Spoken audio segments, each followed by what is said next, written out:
Last day. So we ending training camp. We are. To the public. To the public. All right, so here's the news.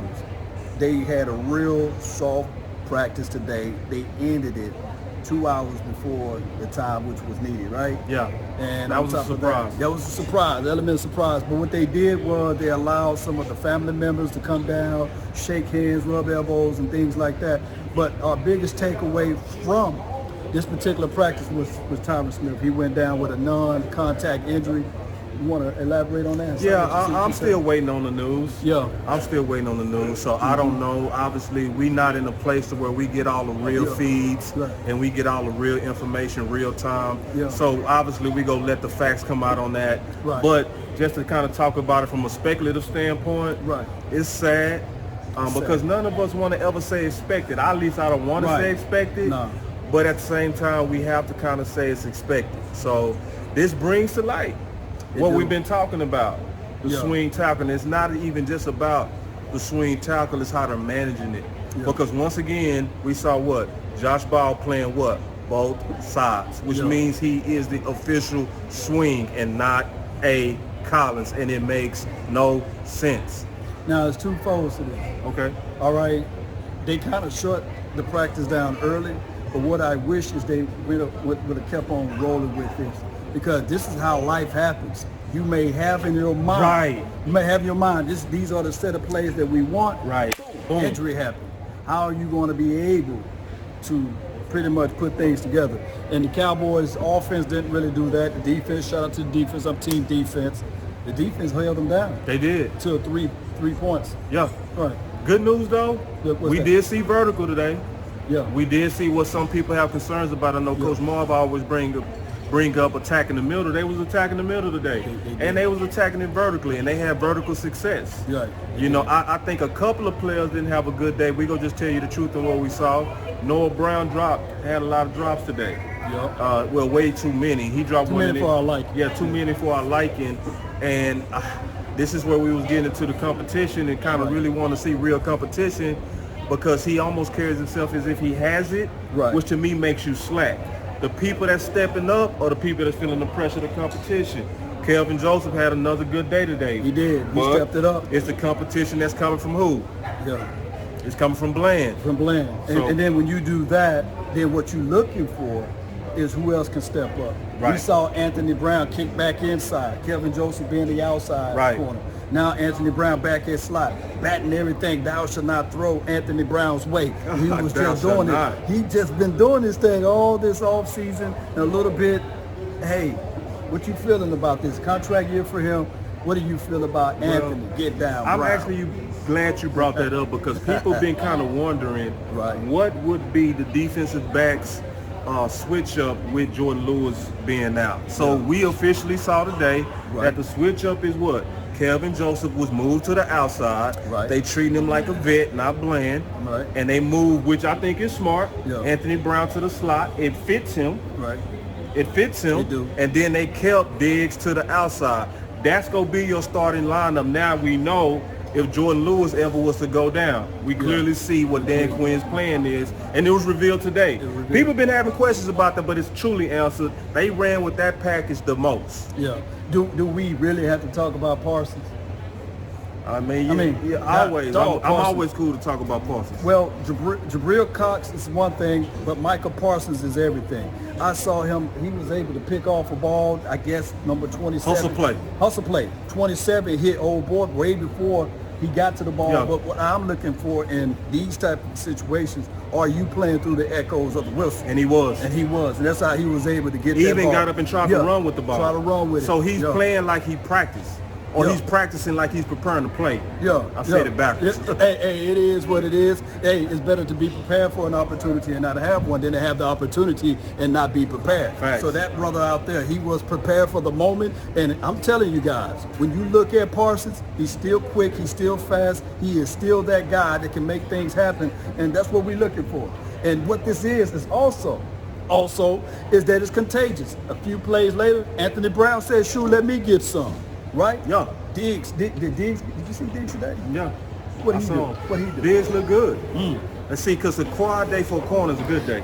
Yeah. See, we so used to Diggs being loud because of the plays he made. Right. That we not, to me, watching how good his coverage is getting, and I think he's hearing the noise. So he's been hearing about the PFF. Right. I call it junk science. Junk science. But he's hearing the noise, and I think he's really putting in the work to be a greater cover guy. Yeah. See, you also brought up Cox. I want to talk about something I observed about Cox. I didn't think that they was going to actually have him playing middle linebacker. Yeah. But he was playing middle linebacker today. Let me give y'all a quick scouting report on this one. Hear me out. Jabril Cox, there's two of them out there.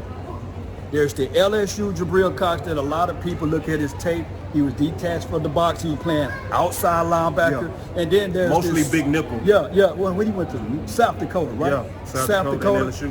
When you look at his South Dakota tape, he played Mike linebacker. He was the guy that was inside, and then he was the leader of that particular team. So can Jabril Cox play as that Mike? Yes. Hook to flat, he can do that. I like Jabril Cox, and especially when you think about his game and his speed, what we saw out of the second preseason game, he rallied, he chases to the ball.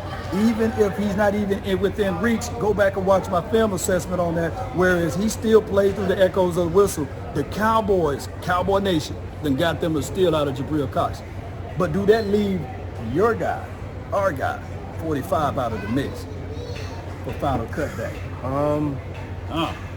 Well, when I look at the rotation that they had today, it looked like that, you know, they was giving Luke most of the reps at linebacker. Yeah. So the pattern of the practices since we've been here is that they show you kind of the plan from practice. Right. And it just looked like Malik Jefferson has one more chance. One more chance. I think he has to really shine this preseason. He got to make it obvious because he could be the odd man out, even though in my opinion he should be the odd man in. Odd man in, yep. Because we've been screaming his name, but not just us, the fans, because we're not blind to his playmaking, and all the things that they criticized him on when he came was not a factor. They was talking about that he diagnosed wrong and slow. I didn't see that. No, I didn't see that. I saw the aggression. I saw the hunger, and we ran into him as we was, you know, in the Omni. Right. Had a chance to talk to him, and he expressed his excitement to being a Dallas guy, having the opportunity to play for America's team. Yeah, unbelievable, man. My honest answer is he deserves it. Right. But from the rotation of practice, I would be surprised if he makes it. Right. But I think he got one more shot. He got to really kill his preseason to try to stamp himself. Well, the final preseason game we seen last year is a pivotal situation. Cooper Rush, believe it or not, like Ripley's, he won his starting job on the final preseason game. So let's not dismiss this game. This will be a game that we still have to keep our eyeballs open. There should be a wide receiver that's fighting for his life for that last spot. There should be a running back. I think that they should go with 4 running backs. Ezekiel Elliott, Tony Pollard, my guy Rico Suave Dowdle, as well as, of course, Malik Davis. They should go with all 4 of those running backs. What's your thoughts on that? Well, I'm going to tell you, I heard a great case yesterday on this topic, and it actually came from a guy that I grew up with named Quincy Sands. Shout out to you, Quincy. Yeah, from Oak Cliff, Texas, man. He actually went to my rival high school, but we went to the same high school, engineering. A lot of information, but this is the deal.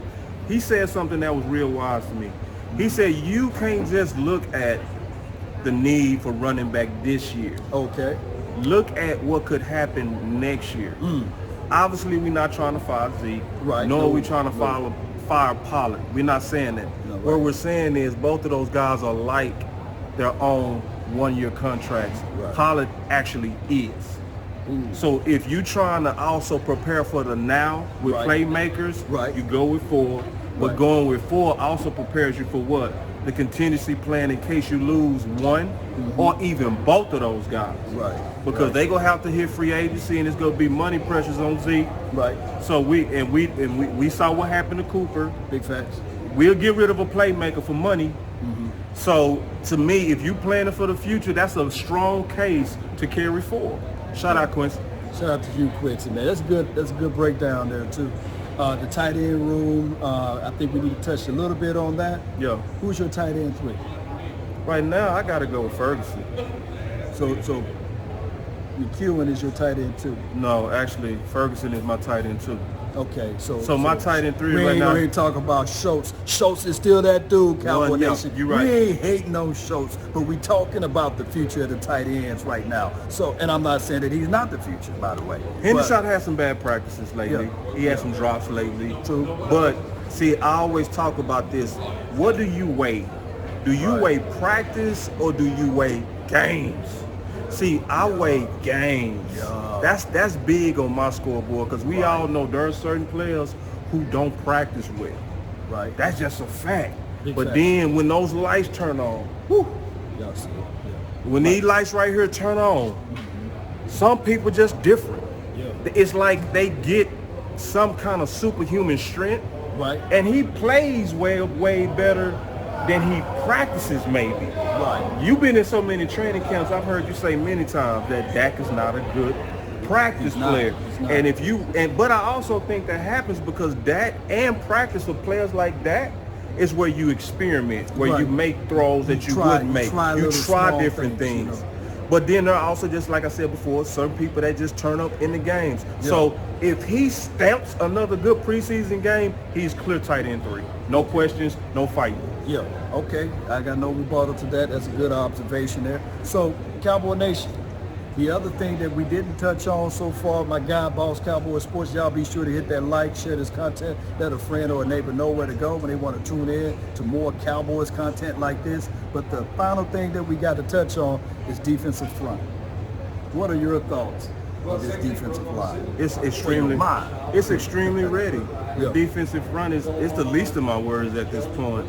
Watching their coaching, watching Quinn's actually hands-on. Yeah, see, it's something about being at training camp that you see a lot of the details.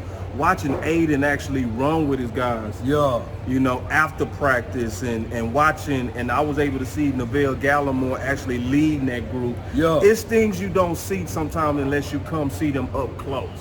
So in terms of the defensive front, the defensive line all together, to me, that's the best group. Right. Hands down. I think that's the group that's going to bring fear to the league. Yeah. So I think we're going to actually have a lot of fun this year. I think we're going to stop the run.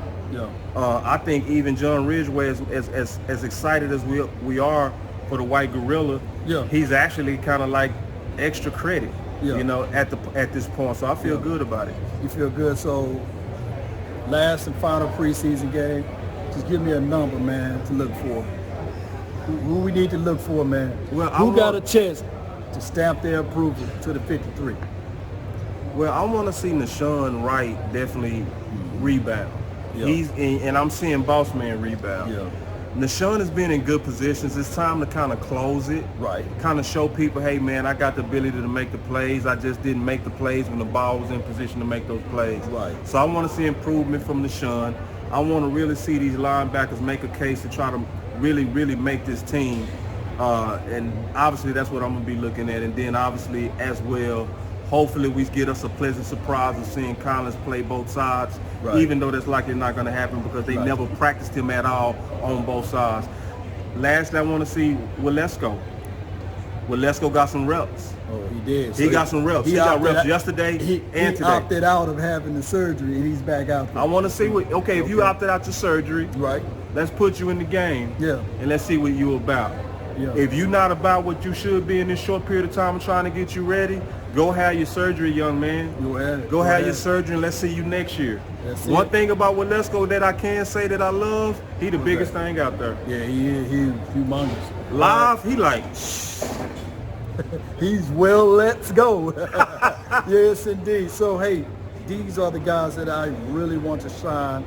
Not saying that I really just want to see those guys do their thing, but it got to be a situation in this preseason game that number 3 showcase his name, right? Yeah. And that's Dennis Houston. Yeah. Not on the defensive side, but the offensive side, number 3. Yeah. Also, we need to see Noah Brown.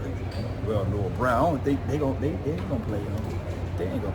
Look, Noah Brown is getting all-star treatment. Shout out to Noah Brown. All-star treatment, man. You getting all-star. But here's the thing. I need to see Collins, once again, to make sure that the Cowboys are making the proper and right decisions with that. And, of course, ball is going to be ball. On the running back side, Malik Davis, let's have a three-peat. Yeah. Let's finish this thing out, playing lights out, Malik Davis. I know you got it inside of you. Let's go. And who else? Well, then, obviously, we want to see Greer. We definitely want to see Greer. We want to see close it out, Greer. Close it out. I mean, because right now, in terms of swag, man, ain't no team. Listen, Dak ain't even cleaner than Greer. Boy, Greer be out there looking clean, man. Man, Greer look like he's from my hood. Look, he look like he's from the south side of Dallas, man. I mean, clean from head to toe. Yeah. See, where I'm from, you look good, you play good. Yeah. But he is a favorite, obviously. People kind of, they kind of lukewarm on Cooper Rush. They kind of, Yeah. So with the crowd already kind of ready to run Cooper Rush out here, Will, if it's your job, you got to come out there and take it on Friday. So that would be probably my last guy. Yeah. That if you're trying to take this, you go have to take it. And this is what I'm betting on Cooper Rush. Cooper Rush ain't going to make it easy. Because Cooper Rush, this is one thing I got to say. As much as people might not like him, it's one thing you cannot measure, that heart and that grit. When it get hard, I see it so many times, he finds some kind of gear. It's just what it is. Now, are you going to be in love with that arm? No. Are you going to be in love with even how he looks in his presence? No. But it's something that you can't measure sometimes that I see in Cooper Rush. And I want to see them battle it out. And that's why it's Will Greer's job to take it. He got to take it. He got to take it. Cowboy Nation, it's been a pleasure. This is also the last practice that we will be able to see. It is what it is. Cowboy Nation, my name is Law Nation. This is Boss Cowboy Sports, and I'm going to say this, man. It's been a pleasure to fight this training camp fight with you, dog. No better person to end it with. No doubt, man. Let's go, DC for life. Salute.